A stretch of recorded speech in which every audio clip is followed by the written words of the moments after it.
السلام عليكم ورحمة الله وبركاته. اللهم صل وسلم وبارك على سيدنا محمد وعلى آله وصحبه وسلم. ازيكم يا أحلى متابعين، عاملين ايه؟ يا رب تكونوا في خير وصحة وسعادة دايما.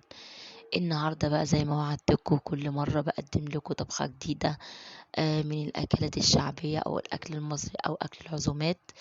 النهاردة هعمل معاكم عزومة جميلة جدا من بلد تانية لأهل بلد تانية يعني، فحبيت ان انا اشاركها معاكم. طبعا انا بقى لي فتره كبيره جدا بعيد عن السوشيال، وما بنزلش فيديوهات زي الاول. ادعوا لي ان ربنا يفك كرب كل مسلم ويفك كربي، وان شاء الله هقدم كل جديد. وطبعا الجديد هنا معانا جديد، وهبدأ معاكم بقى بتحضير الصينية اللي ما فيش اروع منها. زي ما انتوا شايفين كده، لو عملتوها في البيت هتعملوها بطريقة نظيفة واقتصادية غير لما بتاكلوها في المطاعم. وكمان حاجة من ايديكو او حاجة بتشرفكوا قدام ضيوفكوا. ولو عندكوا مثلا عزومة، عندكوا مناسبة جميلة، عندكوا احتفال، او مثلا في الاعياد، او مثلا حابين ان انتوا تهاتوا بيها حد، او مثلا بيبقى في مثلا زي اوردر بيطلب من الاكلات اللي هي البيتي. حبيت ان انا اشارككم هذه الوصفة معاكم. وطبعا ديك مش وصفة واحدة، دي اكتر من نوع، وطبعا بتنوع بالشكل من المحاشي واللحوم. يعني انا مش هحرق معاكم الغدا النهاردة او عزومة النهاردة، فهسيبكم هنا تشاركوني بالاجمل الوصفات. وطبعا ده كله اكل مصري ومعروف ومشهور بيه، وكله ما بيختلفش عن الأكلة ديك.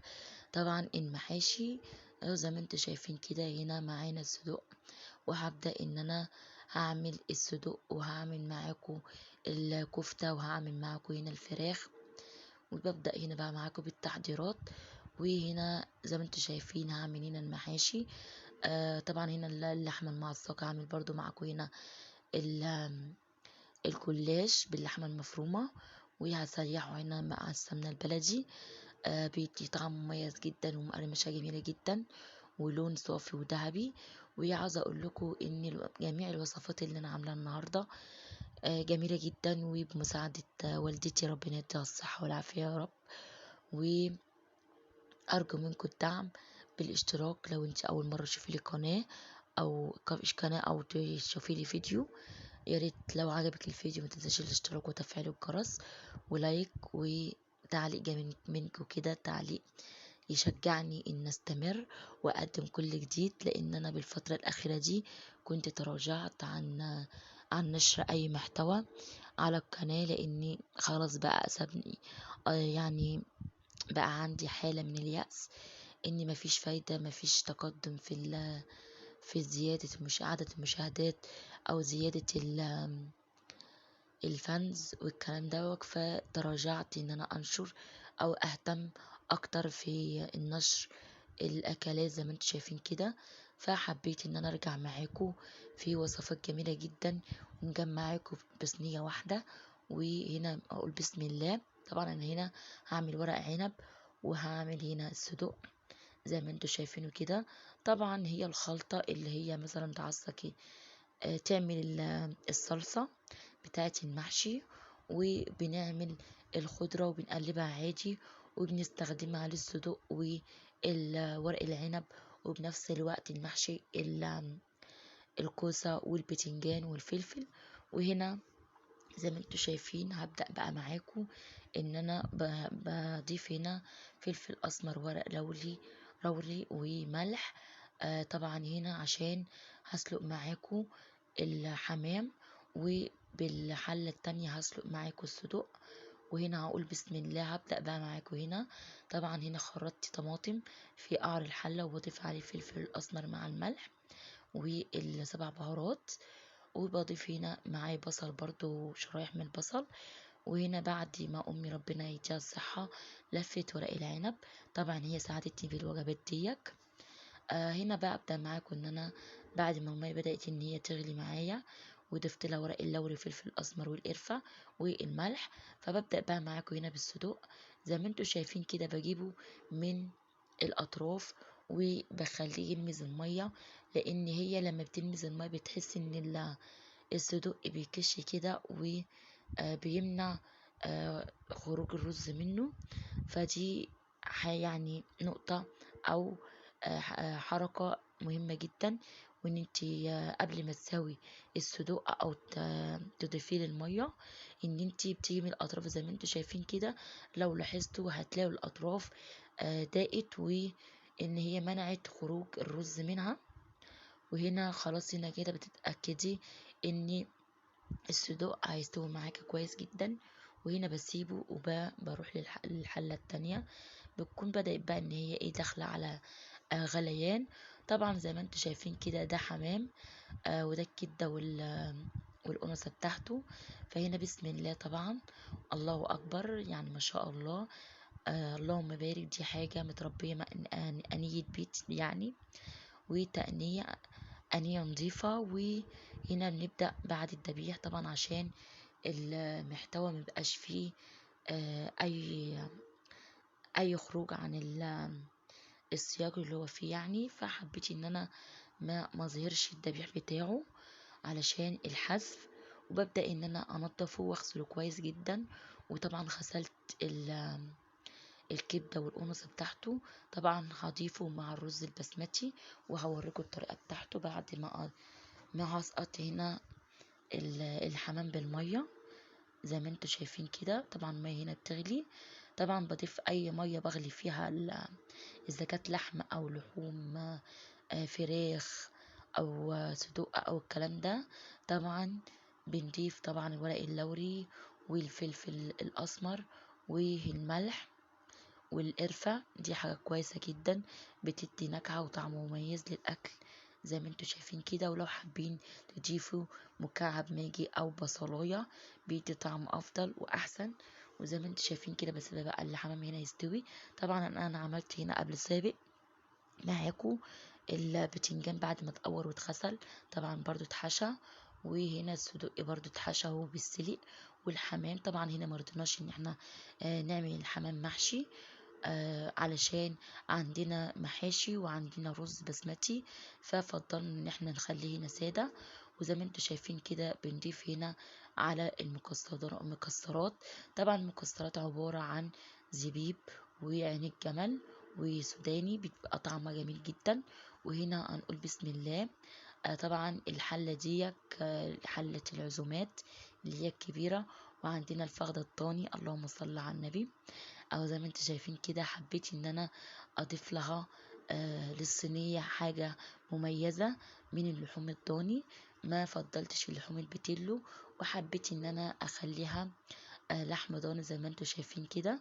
دي فخدة ضاني زي ما انتوا شايفين، زي ما بتيجي بقى بالميزان من عند الجزار. وبتضيفها هنا للمية بعد ما بتغلي ورق لوري وفلفل اسمر وقرفة. وهنا مش هنضيف هنا ملح لان اللحوم ما بنضيفلهاش ملح الا في اخر غلوة. وهبدأ هنا ان انا بسيب اللحمة هنا تستوي. وبشوف بقى حاجة تانية عقبال ما بتستوي بكون عملت حاجة تانية غيرها. طبعا الفراخ كانت استوت معايا، والحمام والصدق. وطبعا زي ما انتوا شايفين طبعا عملت معاكم الجلاش، وعملت معاكم الفراخ. هبدأ بقى هنا اعمل معاكم الرز البسمتي بالكبدة والقنصة بتاعة الحمام.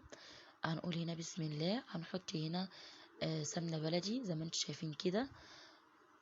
وحبيت ان انا اعملها بالسمنة البلدي لان السمنة البلدي طبعا لا يغنى عنها بالطعم والريحة. وصفة جميلة جدا. طبعا هنا هضيف هنا اقطعهم زي الكبدة العصافير زي ما انتوا شايفين كده، يعني قطع صغيرة.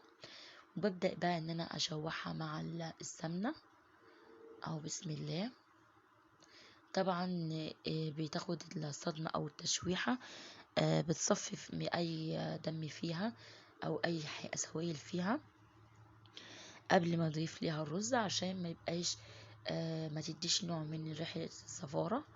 وهنا بننقع الرز البسمتي قبلها ب10 دقايق او ب5 دقايق مش اكتر من كده، علشان لو في اي نشا او نشويات بتنزل بالمية. وزي ما انتوا عارفين طبعا الرز البسمتي انواع وجودة، فلازم ان انتي تتأكدي من افضل نوع علشان يديكي افضل مذاق.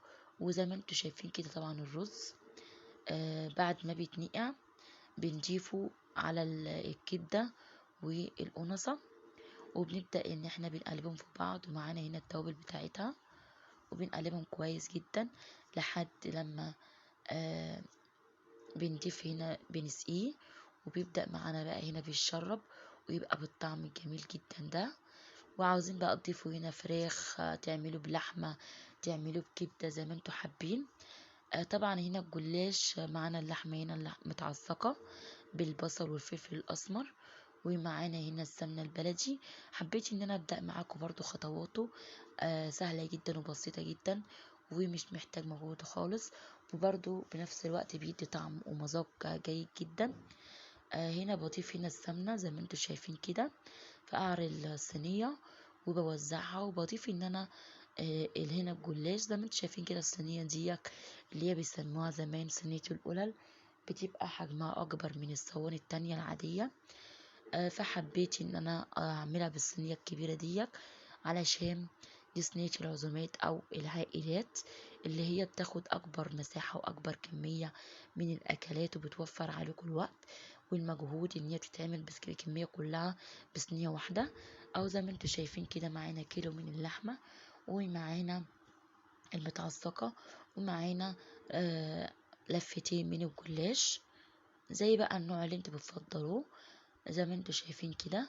وبنضيف هنا الرق الجلاش، وما بينهم طبعا بعد ما بنضيف نص الجلاش اول مرة بنضيف السمنة، وبعد كده بنضيف نص التاني، وبعديها في منتصف الصينية بعد ما بنكون حاطينه رق كامل من الجلاش بنضيف اللحمة المفرومة، وبنكرر برضو الجلاش زي ما انتوا شايفين بالطريقة دي، ان انتوا بتضيفوه وبتحطوا بتفردوا عليه السمنة بالشكل ده. وبعد كده بتبدأوا ان انتوا بتقطعوه كويس جدا حسب القطع اللي انتوا حابين تقطعوها مكعبات او مثلثات. وبعد كده لما بتيجي بتكوني مجهزة الفرن على درجة حرارة 180 طبعا أفق ورأسي، وبتجيبي كوباية لبن أو كوباية شوربة، أو ممكن تضيفي نص شوربة على نص لبن، كوباية يعني زي كوباية الشاي. وبتضيفي عليها معلقة فلفل أسمر وبضاية، وبتخلطهم كويس جدا. وبعد كده بتضيفيها على الصينية، وبتسيبيها بالفرن بقى لما تاخد السوا بتاعها. زي ما انتوا شايفين هنا بقى معانا المحشي. طبعا هنا المحشي طبعا فلفل وفلفل الوان، ومعانا كوسه وبتنجان ابيض او اسود. طبعا البتنجان الاسود جميل جدا، حبيت ان انا اضيفه مع المحاشي. ومعانا هنا الكفته كانت خلاص بعد ما اتعصقت، والفراخ بعد ما استوت، وحاطط لها الخلطه بتاعتها اللي هي التوابل والطماطم بالشكل دوت. والحمام بقى بدأ ان هو على تحمير. طبعا هنا بعد ما اتحمرت معايا استوت يعني الفخدة حمرتها، والرز البسمتي بقى جاهز، والمحشي الورق العنب بقى جاهز. ومعانا هنا طبعا المحاشي المشكلة الجميلة بالشكل ده، والصدوق الرائع بعد ما حمرته بالشكل دوت. وطبعا الجلاش اللي كان أجمل ما كنت أتوقع، وكان طعمه جميل جدا. والكفتة اللي هي كفتة الحاتي، طبعا أنا عاملاها وصفة قبل كده على القناة طريقة عمل الكفتة أو الطرب، لو دخلتوا على القناة تشوفوها طبعا. والحمام حمرته. فببدأ بقى هنا طبعا دي ست الكل بتفرد هنا الرز اللي هو بالكبدة والقنصة زي ما انتوا شايفينه كده. طبعا التوابل بتاعته كانت عبارة عن ليمون مجفف وفلفل أسمر، ولا غنى عنه اللي هو الكركم، وخلطة الرز البسمتي بتديها جمال وطعم رائع. وزي ما انتوا شايفين كده بعد المكسرات عليه طبعا هنا بتبدأ ان هي تفرد او بتوزع الجلاش بالشكل دوت. طبعا دي الصينية دي بأحكام بأحجام أكتر من حجم متغير حسب ما انتوا حابين الوصفات أو حابين الأشكال اللي انتوا عاوزين تقدموا بيها.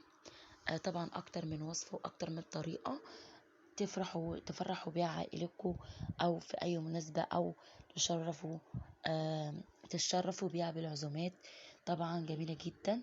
وطبعا هنا بنبدأ ان احنا بنضيف الوصفة التالتة معانا، اللي هو الصدوق الجميل دوت. طبعا ده من المحاشي، حبينا ان احنا نضيف انواع من المحاشي مختلفة، وبنفس الوقت نبعد شوية عن المكرونة البشاميل والمكرونة المحمرة والرز بشعرية، ونضيف بداله الرز اللي هو البسمتي، لانه هو قليل اوي لما حد بيعمله. طبعا بتبقى وصفة جميلة جدا. وطبعا لا غنى عنها الفخدة الضاني الجميلة، كان شكلها اكتر من رائع. بجد كان وصفة جميلة جدا. وكانت اتحمرت هنا، خدت التحميرة بتاعتها بالفرن وطلعت جميلة جدا. ومش عارفة اوصف لكم قد ايه هي كانت رائعة، وكانت التوابل بتاعتها كانت تحفة.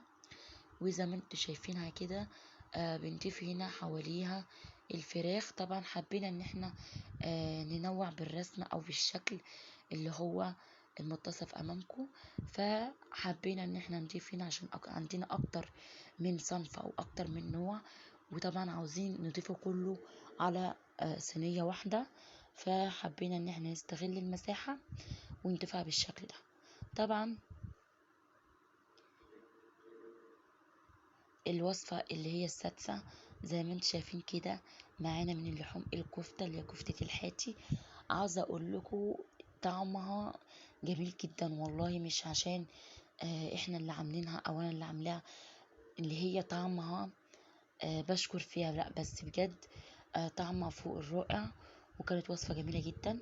وزي ما انتم شايفين كده طبعا حبينا ان احنا نضيف هنا قرن الفلفل، كان بيبقى مستوي مع ورق العنب، بيديله طعم ومذاق وريحة جيدة جدا. الوصفة دي جميلة، وبيبقى شكل برضو جميل جدا للصينية. وبنضيف هنا محشي ورق العنب بالشكل دوت على أطراف الصينية زي ما انتوا شايفين كده. يعني وصفات رائعة وجميلة.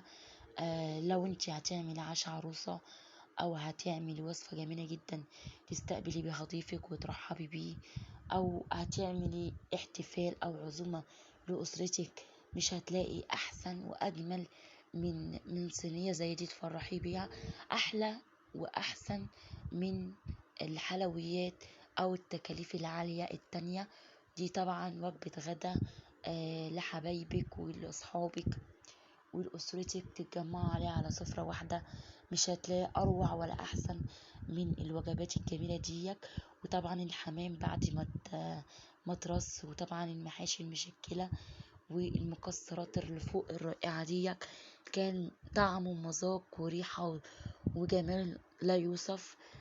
تقدميه لأسرتك ولحبايبك بالشكل الرائع ده. طعم وشكل وصفة لا بجد بتجمع فيها أسرة، وبتجمع فيها الحبايب، وجميلة جدا ومشرفة في العزومات والمناسبات. وممكن تعملي منها أكتر من صينية زي ما انتوا شايفينها كده. ويا رب يكون عجبكم بقى الفيديو النهارده. متنسوش بقى الاشتراك واللايك وتفعيل الجرس فضلا وليس أمر عشان يوصلكوا كل جديد. والسلام عليكم ورحمة الله وبركاته.